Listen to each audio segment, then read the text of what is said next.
9 दिन 9 देवियां 9 संपूर्ण कहानियां दूसरा दिन माँ ब्रह्मचारिणी की कथा। इस चैनल पर आपको हर दिन सुनने को मिलेगी माँ की रोचक कहानियां।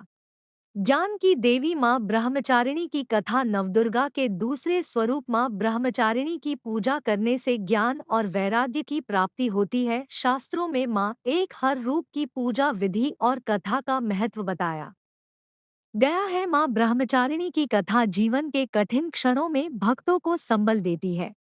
माँ की उपासना का मंत्र दधाना कर पद्माभ्यामक्षमालाक मंडलू देवी प्रसीतु मई ब्रह्मचारिण्यनुत्तम। ब्रह्मचारिणी का अर्थ तप की चारिणी यानी तप का आचरण करने वाली देवी का यह रूप पूर्ण ज्योतिर्मय और अत्यंत भव्य है। माँ के दाएं हाथ में जप की माला है और बाएं हाथ में यह कमंडल धारण किए हैं।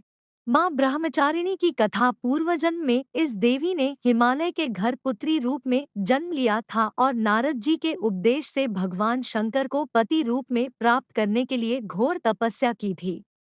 इस कठिन तपस्या के कारण इन्हें तपश्चारिणी अर्थात ब्रह्मचारिणी नाम से जाना गया।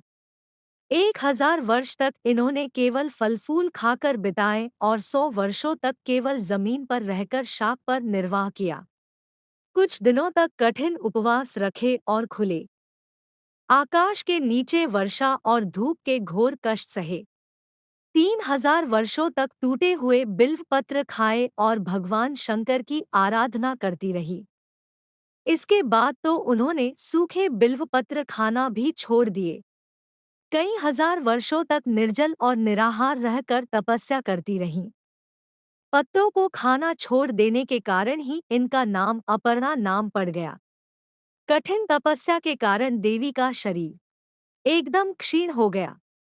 देवता, ऋषि, सिद्धगण, मुनि सभी ने ब्रह्मचारिणी की तपस्या को अभूतपूर्व पुण्य कृत्य बताया, सराहना की और कहा, हे देवी, आज तक किसी ने इस तरह की कठोर तपस्या नहीं की।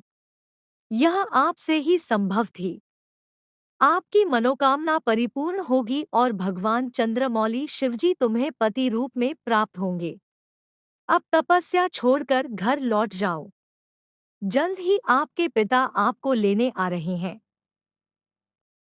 लेकिन माँ ने तब तक तप समाप्त नहीं किया जब तक स्वयं शिवजी ने उन्हें साक्षात दर्शन न दिए। उनसे आशीर्वाद मिलने के उपरांत ही माँ अपने घर की ओर प्रस्थान की। माँ की कथा का सार यह है कि जीवन के कठिन संघर्षों में भी मन विचलित नहीं होना चाहिए। माँ ब्रह्मचारिणी देवी की कृपा से सर्व सिद्धि प्राप्त होती है। नवरात्रि के दूसरे दिन माँ ब्रह्मचारिणी की पूजा अर्चना होती है।